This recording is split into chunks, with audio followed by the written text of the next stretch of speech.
Hey guys, all right, welcome to the last section of chapter 3. This is a really long section, or chapter, isn't it? So the derivative of e to the x. Let me give you the formula first. Okay, the derivative of e to the x, it's e to the x. And believe it or not, we did one of the homework questions already that we proved it. So let me give you the answers and then we'll prove it again manually, or I would say algebraically. So some of you sometimes like to do substitution. So the substitution is if you have e to the u and taking the derivative with respect to x, then it's e to the u times u prime. Okay. So this right here is the formula for the derivative of e to the x. Now, how did they come up with that? Before I prove it algebraically, I'm going to give you the limits. The limits as x approaches 0 of e to the x minus 1 all over x, it always equals to 1. And add this to your list of stuff that you have to memorize. And let me just kind of quickly give you a graph. So when I graph that out, okay, so as you can see, e to the x minus 1 over x, as x approaches 0, the height of this is 1. So based on the graphical, that limit, it's always true. Now let's go back to using that to prove our e to the x derivative. Okay. Step number 1, I'm going to give you y equals e to the x. Okay, so step number 1, I'm going to use the formal definition. The limit as h approaches 0 of f of x plus h minus f of x all over h. Then step number 2, substitute in limits as h approaches 0, e to the x plus h minus e to the x all over h. Then this allows me to write e to the x times e to the h minus e to the x all over h. Now what allows me, how come I'm allowed to do this, right? Well, you're allowed to do that is because when you're multiplying, you can add the exponents if the bases are exactly the same. Well, what do I do with that piece? I will now take out a common factor, which is e to the x. Well, e to the x, that means I'm left with e to the h minus 1 all over h. Well, I just gave you this identity right there. That's why I give you the identity first. So technically, I can rewrite this as e to the x times e to the h minus 1 all over h. This identity, it's 1. Okay? And technically I can put it over 1 right there as if I want to. Well, if that's 1, then I'm just left with e to the x times 1, which is the derivative. So the proof is the derivative of e to the x is itself. Okay? So let's use it on example 1 right away. Example 1, find dy over dx if y equals e to the 2x. You can do the chain rule or you can use u substitution. So let's use u substitution. I use u substitution. You don't have to. U is 2x, so u prime is 2. I will rewrite this as y equals e to the u. So y prime is the derivative of e to the x is e to the x, but in this case it's e to the u times u prime, which I will go further. So that means u is 2x, so that's 2x, and u prime is 2. I'm going to write the 2 in the front. So 2e to the power of 2x is my final answer for the derivative of y equals e to the 2x. Next, I'm going to give you some more rules, okay? The derivative of a to the x power, and let me give you what a is, where a must be greater than 0 and a cannot be 1, because 1 to anything is 1. So that's not very exciting. So what's the rule? The rules are d over dx of a to the x equals a to the x times natural log of a, okay, if that's starting out as x right away. But sometimes we have chain rule, which we use u substitution. Let me highlight all the things that you have to know, okay? The chain rule, sometimes it's a little bit confusing for some of you. So sometimes you're asked to do the derivative of with respect to x, and then you have to substitute u. So how does that look? It's a to the u natural log of a times u prime. So make sure if you're using u substitution, you have to multiply by u derivative. Okay, so here's how we are going to use that rule right away. If I were to go in and say, okay, well, let u be negative x, that means u prime is negative 1. Then I'm going to rewrite this as y equals 9 to the u power. Well, I just wrote down my rule, so y prime is, the rule says a to the x, well, let's use u, a to the u times natural log of a times u prime. I already have everything. A is 9, okay, so I'm going to write 9. U is negative x times the natural log of 9 times u prime, which is negative 1. Then I'm just going to put that negative 1 in the front. So final answer is negative 9 to the negative x times natural log of 9. And box that up. Okay, so our next rule is the natural log of x derivative. So the rule says, with respect to x, natural log of x is, I love this one, is 1 over x. Now, would it be okay if you have u substitution? Of course.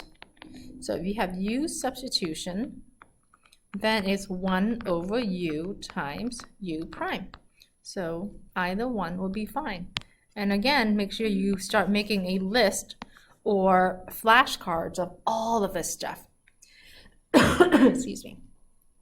Let's do example 3 using that same exact rule that we just got done writing. I'm going to use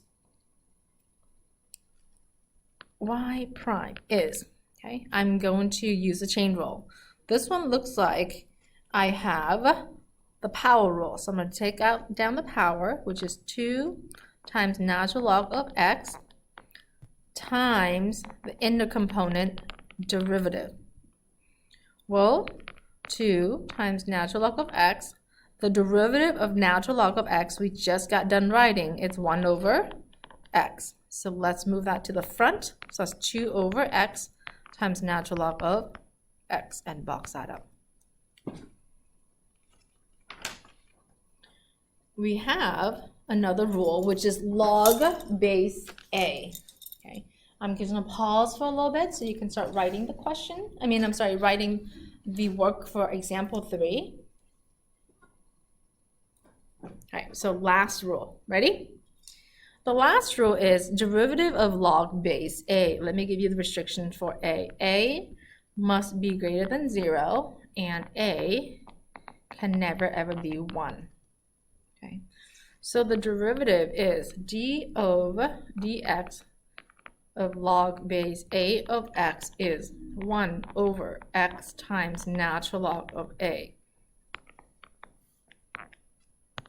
Box that up, highlight that, because that's what you need to know. Now, how come if some of us like to have u substitution, it's okay too. It's 1 over u times natural log of a, always the chain rule says times u prime. So if you use u substitution, don't forget to multiply by the derivative of u. And this is the end of this this video notes. Okay, pre-calc honors, here is the continuation of 3.9. Okay, so derivative of log base a of x. So let me give you the rules first. But before I do that, let's give the restriction for a. A must be greater than 0, and a can never ever be 1. Okay, that's just the restriction for the domain of log. So let's start with derivative with respect to x. What if I write log base a of x? Then the derivative of log base a of x is 1 over x times natural log of a. Now, but what if I use u substitution? So the derivative with respect to x, log base a of u is equal to 1 over u times ln of a, remember a is your base, times u prime. Okay, so keep that in mind. So let's practice. Here we go. 4. Find the derivative with respect to x if y equals log base 5 of square root of x. I'm definitely going to use u substitution. So let u be square root of x. Well, square root of x is x to the 1/2. So u prime, I will use power rule, bring down the 1/2 times x, and 1/2 minus 1 is on negative 1/2. Okay, so that's what u prime is. So here we will now write y equals log base 5 of u. Well, y prime, based on the rule that we have just got done writing, it's going to be 1 over. Big fraction line.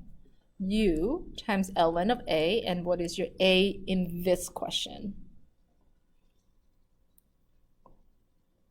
A is 5. And it says times u prime. Okay, so from here we will try to make it a little bit better. So u in this problem is square root of x times ln of 5. U prime in this question is 1/2 x to the negative 1/2. Now, let me tell you about x to the negative 1/2. You can make that into a positive power and move it down to the bottom. So 1 over square root of x times ln of 5 times 2 over x to the positive 1/2. Okay, well, positive 1/2 power is really square root, so let's keep on going a little bit more. So x, square root of x times ln of 5, square root of x times ln of 5 times 1 over 2 square root of x. But as you can see, you can totally simplify square root of x times square root of x. So with that said, it's 1 over 2 square root of x times square root of x. It's x, that is true. But because the original value here cannot be negative, so I'm going to go in and put absolute value around it. And then times ln of 5. And that is your final answer.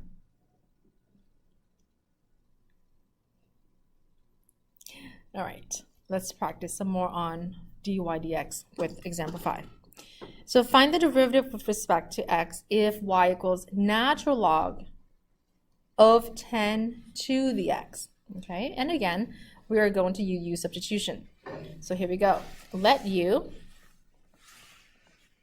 be 10 to the x. Then u prime is, okay, so think of it as a to the x. So if you look back to your notes, what is the rule for a to the x? The derivative of a to the x. Look back at your notes.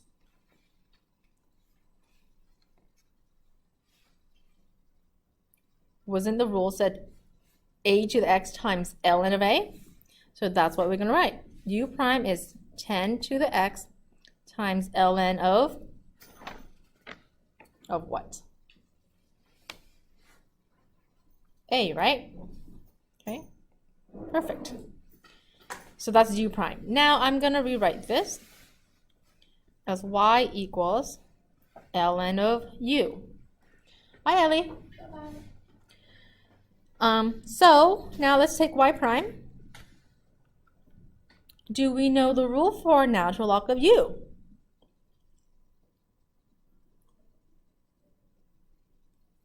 What's the rule for the derivative of natural log of u? Did you say is 1 over u times u prime? Of course, good job. All right, from here, we will continue further. Let's substitute in what u is. So u is 1 over 10 to the x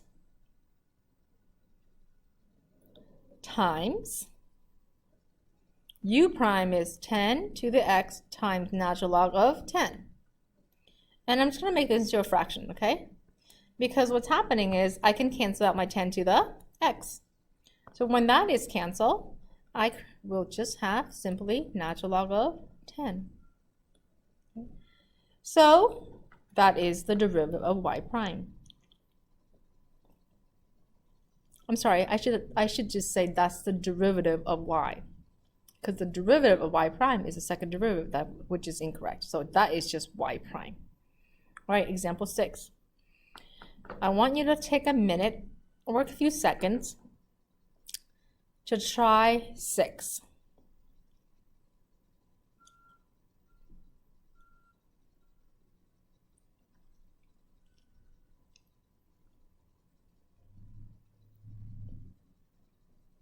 Did you get an answer?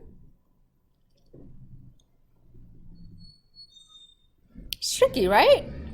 This looks scary. Look at the power. It's 1 plus square root of x. Okay. Now, this one, even though it looks really scary, but out of all the questions that we have done in this 3.9 section, this one's the easiest one. It looks like it might be an exponential, but it's not an exponential. An exponential means that the exponent has to be a variable. But this one, the exponent, is not a variable. It's just a power. It's a constant. It's just a number. So this one, even though you might want to use one of the rules from this section, you don't have to, because I can just use the power rule. So the power rule said this whole thing's your power, so you bring it down, okay, times x, and then I'm going to subtract 1 from my power. So when I subtract 1 from my power, 1 plus rad 2 minus 1 is just really rad 2, and that's as far as you can go. So when you're doing derivative, especially on the test where like all of them are just going to be together, you have to think, hey, you know what, do I need to use the rules at all, right? Because if it's an exponent, which means the x is in the exponent, okay, then you use the exponential rule. But if the power or the exponent is just a number, then you just do old school, okay? Use a power rule. All right, 7. Last thing in chapter 3. Oh my goodness, here we go. Logarithmic differentiation, okay? Use the technique of logarithmic differentiation to find the derivative of x, the derivative with respect to x, if y equals x to the power of tangent of x, where x is greater than 0. Now, yes, you will totally need to know how to do this.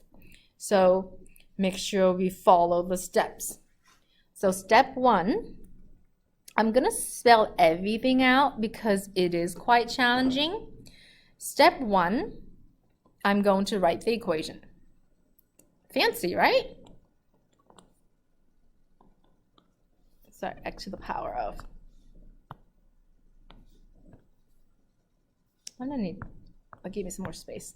Okay, so step 1, y equals x to the power of tangent of x. Now for this one, I can't really use my exponent rule, just to keep that in mind, okay? Now, but if I go in, so step 2, I'm gonna go in and compose both sides with natural log. Okay, so I'm gonna go in, what I do to one side, I will now do it to the other, and then copy down exactly everything that we had in step 1. Step 3, I will now do the derivative on both sides. So I will take the derivative of ln of y. The derivative of ln of y is 1 over y times y prime equals. Now this one is slightly tricky, so you have to be very careful, okay? So the derivative of ln of x to the u power. Okay, so let's think about this for a second. You have to just learn natural log of x to the u, right? So what is the rule for that? Can you go back quickly and tell me?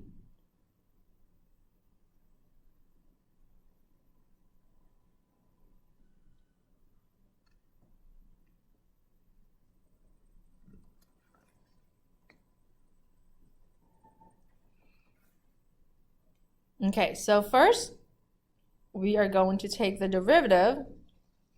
Now let's talk about what do we do with this in Algebra 2. Okay, let's recall really quick. Can I give you some reminder? Recall. ln of 5 squared. Remember this in Algebra 2. When you have this in Algebra 2, would you agree that the power in natural log or log becomes multiplication? So this is written as 2 times ln of 5. We can use the same rule here. The exponents in natural log and log, they become multiplication. So this right here becomes this, okay? So that's why we're using log or natural log. So I'm going to write this instead of a power. I'm going to write it as a multiplication, just like that. Then if that's a multiplication, I can do the derivative using the power rule. So that's what I would do now on step number 4. I will rewrite this as dy dx because I like to solve for dy dx later. Okay. So the power rule says I need to take the derivative of u times the derivative of v plus the derivative of v times the derivative of times u. U prime times v plus v prime times u. And then from here, we are going to work this out slowly. Okay. So again, this is still 1 over y dy dx, okay, equals. The derivative of tangent is secant square of x times ln of x. The derivative of ln of x is always 1 over x. And then I'm going to multiply by tangent of, oops, I want to write tangent of x, but I just wrote ln of x. Okay, tangent of x. Okay, so remember, keep in mind that I'm trying to solve for dy dx. So I'm going to multiply both sides by y. Okay, so step 6. I will now multiply both sides by y. Okay, so if I multiply both sides by y, this 1 over y dy dx, and then y is over here, so I'm just going to copy everything over again. And if you wanted to, you can also put like this, like that. It's not important, okay? But some of you like that stuff. Okay, so from here, I'm just going to distribute, and guess what? That's it. Step 7. This is now canceling, so here is my final answer. I can distribute the y, so this is just going to maintain this in the front. There's not much you can do with this. So y secant square of x times ln of x plus y tangent of x times divided by x. And that is my answer to the example 7. Okay, so let's just recap really quickly. Using technique of logarithmic differentiation to find the derivative, the most important piece is you always go in and compose natural log, okay? Then another piece that you would need to know is that in natural log and in log, if you have an exponent, and that's the whole reason why we are using natural log or log, is because all the exponents becomes a multiplication. So the reason we want to make it multiplication is so that we can use the product rule. Okay, and that's pretty much the reason why. If we leave it in its original format, which is this right here, you can't really take the derivative. Okay, so that's why we're manipulating natural log to do so. All right, guys, this is the end of all of chapter 3. See you guys next time.